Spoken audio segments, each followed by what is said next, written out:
apartheid times in this country, we were very well known amongst the South Africans because we were based here. All our music we had to play here, even though we were going abroad. But after the transition of the democracy, things seems to fade out a bit, you know, especially when the two presidents, Nelson Mandela and Thabo Mbeki, things were fantastic, I can't lie. In some of that, Thabo Mbeki, you know, he had a project that he came up with, an African Renaissance, which he was trying to combine a lot of the African people to know each other, which was a very good thing. So in most of all those things, we were present and so on. But now I'm telling you, we are just like people that we are not existing in our own country, in our own place. African music in this country, it was never promoted well. Secondly, it's not to say that maybe the politicians that we have before never liked music. But the problem, they cannot do all at once by themselves because they've got people that they've appointed them to take care of the music business. Unfortunately, that has never been done properly. I grew up in an environment where I grew up in a family of traditional healers. My grandfather was a traditional healer, my grandmother and my father. My father is 96, and my aunts were master bow players.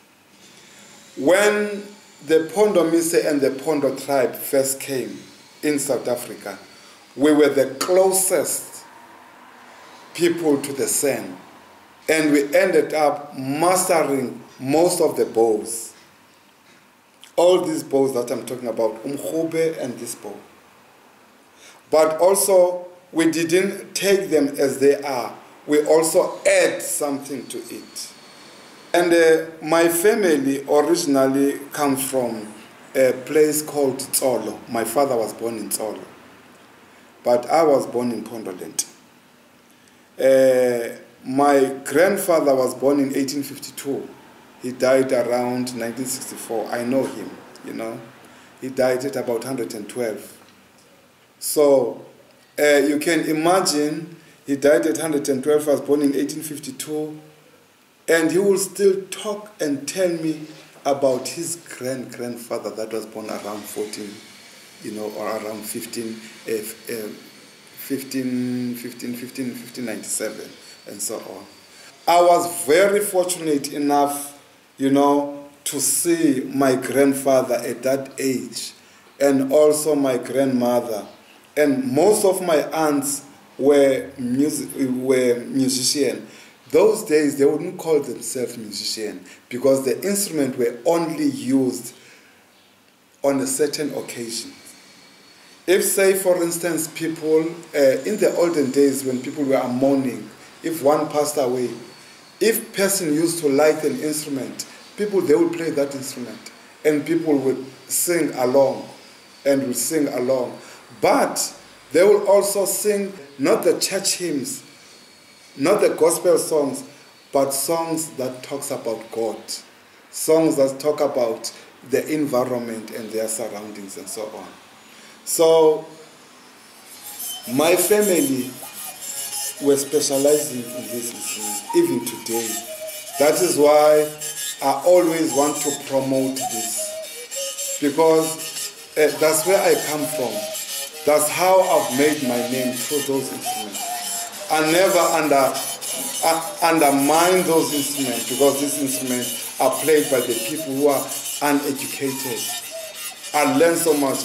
That's what they made me to be who I am today.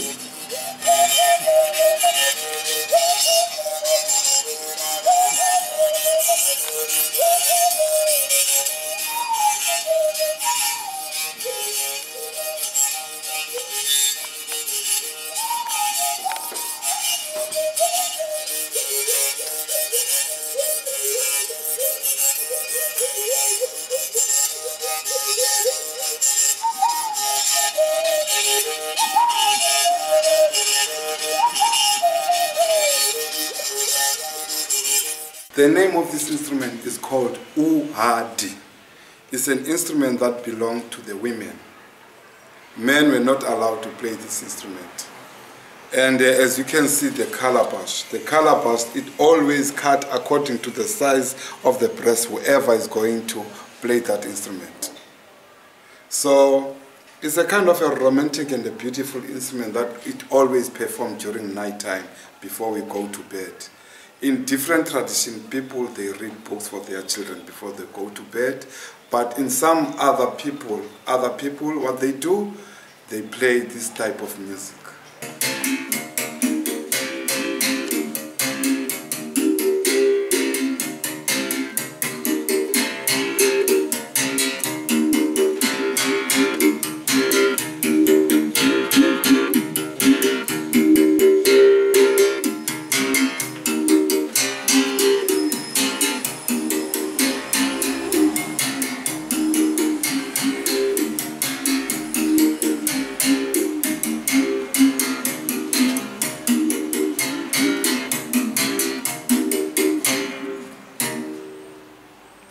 Most people who comes to this country, they always say that I'm still like in Europe, I'm still like in America, because they don't hear the music of the people of this country. And radios and TVs without, they are playing 80% of the music that is foreign. And I always, even when people are interviewing me, I always tell them saying that, listen, I don't care who says what. We are the taxpayers of this country, and all our money is supposed also to come back to us. I'm not against of any music that comes from any other country and so on, but we've got to promote our music whether we like it or not, because the generation to come, this is what kills the culture of the people. Because now, if the government is not taking care of its resources of music, plowing back to the people, then we've got, we don't have any room. And it's so sad because South Africa is a world in one. We've got so many different cultures and so on, but those things are not promoted. Just to go back around in the 60s, why I happen to really like African music, it was during the times of apartheid, when there would be buses of people coming from they would be coming from Northern Transvaal, they would be coming from everywhere. We used to have a festival of African traditional music during the apartheid times. We were seeing dances, we were seeing instruments that we've never thought of, bringing by different people, the Peti people, the Tswana people, you can name it.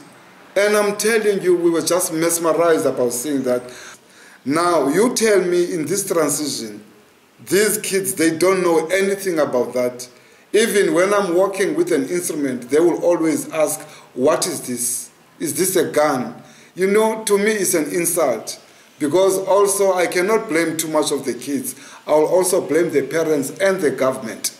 Because TV, we don't see much of us, much of the things that we are supposed to be seen on TV, And we are not saying that they cannot come up with a project that we can see, but we've got to promote our culture, whether we like it or not. But now, when we are free, we don't see that. We don't know our culture. Our culture is putting under the carpet as if we are not existing.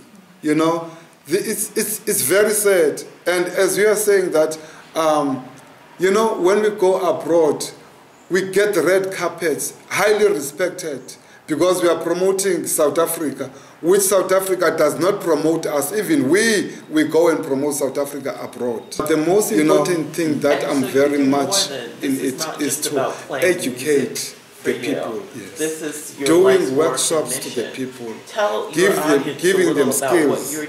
What we are lacking with, we don't have skills. Violence will increase whether the government like it or not. Music, it's something that puts the people together, making up their minds to know exactly who they are, where they are going, where they are from. This one is called Nyonga Nyonga. Nyonga Nyonga. It's originally from Mozambique. but it went in Zimbabwe around in the 60s. Then now Zimbabwe, they popularized the instrument as if it's theirs.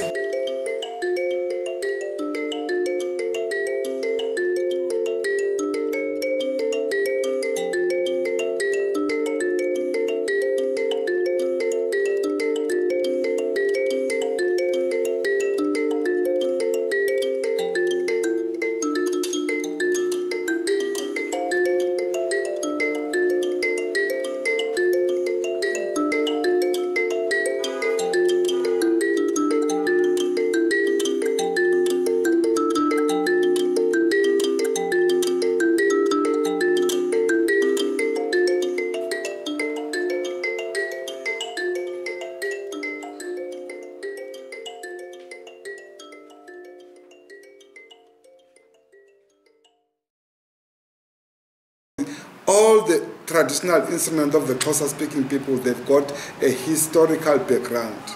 Now, I remember one time when I was trying to get money to build an art and craft school here in Langa. I got a plot by, I was given this plot by a very clan man who came from my clan, you know, Gilbert Facey. And everything was approved. I had also the, what you call, the plan and so on. But I failed to get the money because the lease was for 5 years. And then I went to the United States Information Service. Then they were used to be in Plain Street. Fortunately, what they did, they gave me a ticket to go to the States for about 9 months to go and learn how to run an art and craft school, of which I went to different places around the States, you know, but also doing master classes, telling people about South Africa, telling people about what I want to do and so on and so on. And I've learned a lot in that 9 months. Then after, I went to France, which I do the same thing. The people that we are teaching all these different skills, which South Africa does not allow us. I will say that they don't allow because I cannot have my wages and do something, whereas we are paying tax in this country, which we must see where our money goes. And fortunately, I'm not overhauling tax to come to me. I want to do things for my people. These projects that I'm doing here, I wish you could see some of the things that we are doing. Making musical instrument is something that is very rare in this country. Because most people now that are making these African musical instruments are white people who are making all these musical instruments. And the reason why they are making this instrument, there is a lot of money. Which this money, it will be better if it is shared amongst the people also. Because in South Africa, you know, colored and the African, the black people, you know, we are the majority. But now, if you look and you go to our schools, you don't see anything as if maybe people will play music. But what surprises, all those schools and all those, you know, you'll find that they produce the best musicians. And if you think now, if you can get the very same opportunity as the white schools, when you go to a white school, there's a big auditorium, there's a music teacher, there's everything, everything. Even today, you go to the black school and to the color school, it's very rare to find that. So we're still behind. We still have a long way to go. And if we cannot voice our voice, and, you know, I'm telling you, kids will they will suffer.